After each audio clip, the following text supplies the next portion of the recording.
any one of you, dun particularly dun sa Vince, telling na mali yung finid ko, what could have happened between the President and himself dun sa possible na conversation kaya na nangyari? That's why he actually, during the BICAM was enforcing na dapat ibalik yung, yung amount na gusto niya. What could have happened? What kind of conversations and ano yung naging purpose doon kung bakit sabi ito okay na to, that was what they submitted, and eventually ngayon naman sasabihin mali yon, dapat ito yung tamang amount and all. Kung may speculations lang kayo.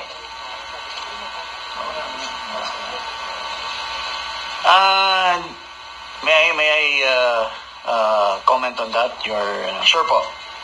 Well, unang-una, kailangan po malaman ng ating mga kababayan kung ano ba yung National Expenditure Program. Una muna, i-define natin kung ano po yon. Kasi po, yung National Expenditure Program, budget ng Pangulo yan. Ibig sabihin, sa ating saligang batas, tuwing taon, obligado ang ating Pangulo na magsumite ng budget para sa kanyang panggobyerno. So ito po yung definition ng National Expenditure Program, which is included in the mandate of the President under our Constitution. The Philippine President's proposed national budget for the upcoming fiscal year. Yun po ang National Expenditure Program. This is prepared by the DBM and submitted to Congress for deliberation, acting as the basis for the General Appropriations Bill, which eventually becomes law. So, ibig sabihin, bago ipipresenta yan, every I think sometime in the month of August, after the State of the Nation address, obligado na magsumite ang ating Pangulo ng kanyang iniisip na ano ba ang pagpapatakbo ng gobyerno.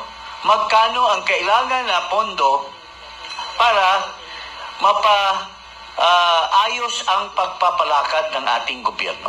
So, ibig sabihin, ano ba ang NEP? Bawat departamento ay gumagawa ng kanilang budget kung ano ang mga kailangan ng bawat departamento. So, pagdating yan sa Kongreso, re-reviewin lang. Kaya dapat ang ating Pangulo, kung matalino siya, kung maayos siya, matino siyang Pangulo, hindi pwedeng palitan yung kanyang budget. Busisiin lang ng Kongreso yan, pero pagdating uli sa tinatawag na General Appropriations Bill, yung gusto ng Pangulo na sinabit niya sa NEP, hindi dapat sana ang tatanggapin niya. Pero kung imamanggel na yan or iba-iba na ang siyempre, aangal dapat ang matino na Pangulo. Di ba? Bakit wala ito? Ito yung, halimbawa, Department of Public Works, ano ba ang gusto ng Pangulo nung sinabit niya sa NEP? Gusto niya itong ma-address itong mga expenditures na ito na siya yung makapagpabuti sa infrastructure program. Tapos biglang pagdating ng General Appropriations Bill, wala na yung mga gusto niya. So, ibig sabihin, under the Constitution, ikaw ang Pangulo, mayroon kang power of tinatawag na veto power. Pwede mong harangin yung mga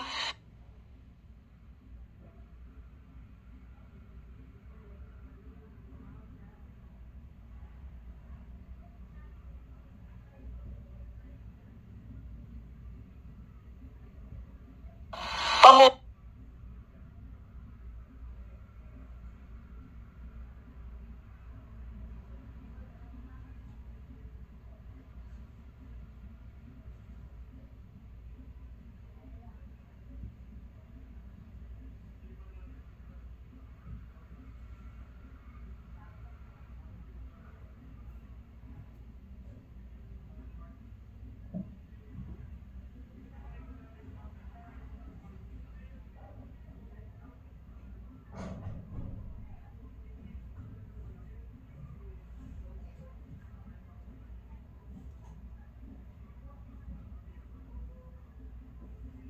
investigador sa kung saan man si Saldico, pwede mong kuhanan ng deposisyon si Saldico. Kung ikaw ay talagang masigasig at gusto mong talagang you go to the bottom of the corruption in the country kasi wala nang control over you si Marcos na-appoint ka na. Pareha lang yan sa Supreme Court Once you are appointed, you are no longer within the reach of the appointing authority. You can do your thing for the good of the people. So, yan, pwede mong imbestigan. Pangalawa, sinasabi ni Ping Lacson, hindi daw si Presidente ang nagpa-insert, kundi ginamit lang ang pangalan niya ni Pangandaman. Ginamit niya ang pangalan niya ni Adrian Bersamin. Bakit hindi mo imbestigahan itong dalawa? To go to the bottom, who is telling the truth? Is Marcos telling the truth? Or is it Adrian? Or is it Amina Pangandaman? Lalo na yung Jojo Cadiz na tumanggap ng 1 billion according to Saldico para kay McCoy. Why don't for the sake of the country, para to go to the bottom, yung pinakamataas na opisyal. Kasi sinampahan na nila kamo si Martin Romualdez. Pero hindi pa rin satisfied ang taong bayan. Sabi nila, baka si Martin Romualdez, instrument lang yan ng mastermind. Para talagang masabi na may katotohanan yung sinabi ni Marcos na mahiya kayo, dapat clean na clean siya. Pero, how can he prove that he is clean when he is not being investigated? Yung ICI na ginamit niya to investigate hanggang dito lang. Pero, it's beyond reach sa kanya. Kaya sabi ng mga tao, useless yung ICI kasi, halimbawa, si Sandro Marcos, inimbestigahan. Sabi niya nung una, I am willing to dispense the ICI to have, brought in public yung testimony ko. Pero sabi, wag na. Halimbawa, doon sa testimony ni Sandro Marcos, it was found out na totoo yung mga insertions niya at he made money out of it. Tapos, the ICI is about to file. Sasabihin ni Marcos, ay huwag niyong ilisali yan, anak ko yan. So anong katuturan ng ICI na yan? Kasi ang may control sa report at sa endorsement sa Ombudsman is still the President. Siyang gumawa ng ICI na yan. So, anong saysay ng ICI? Kaya nga, sinabi sa akin ni Babe Singson, akong unang nakakalap nung sinabi ni Babe Singson that he was resigning kasi ginagamit lang siya. Yung kanyang kredibilidad, ginagamit lang ng ICI. At muro-muro lang ang ginagawa ng ICI. So, yun po mga kababayan, ilagay nyo sa pag-iisip nyo, kayo, kung nakikinig kayo sa sinasabi ko, I am calling the Ombudsman to investigate Marcos Jr., itong Pangulo ng ating bansa. Dahil may aligasyon na siya ang pinakakorap. At yan ay upon the personal knowledge of Saldico. Bakit tayo maniwala kay Saldico? Kasi pareho lang yan sa mga 5 magnanakaw. Hinold up nila yung bangko. Kasama sila lahat. Noong nag-run away sila, may nahuli na isa. At ito ay ininterrogate ngayon ng policeman. At sabi niya, ang mastermind po namin, yun si, Makoy Madriaga. Ang isang kasama namin, si Martin de Lima. Ang isang kasama namin ay si Ping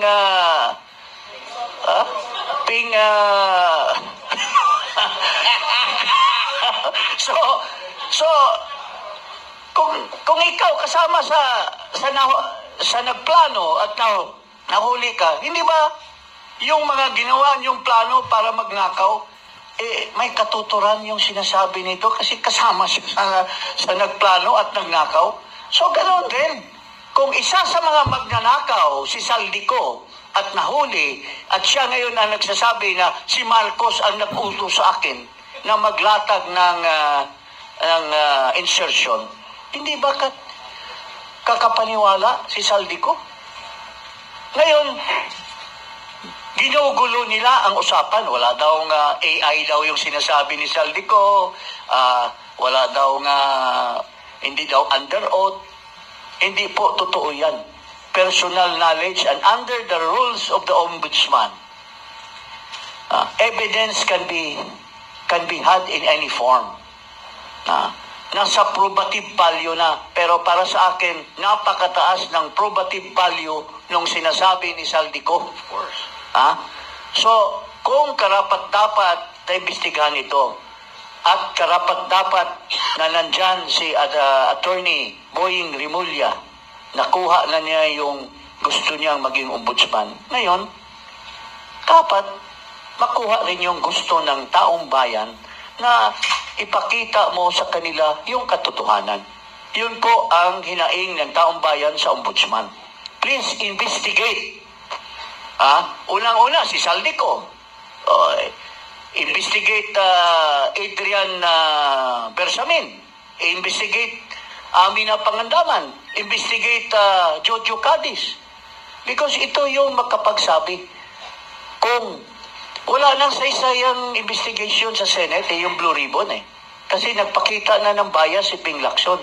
Yung ICI, wala namang saysay. Kung imbestigahan mo si Marcos, siya rin ang magde-decide kung tama ba o hindi.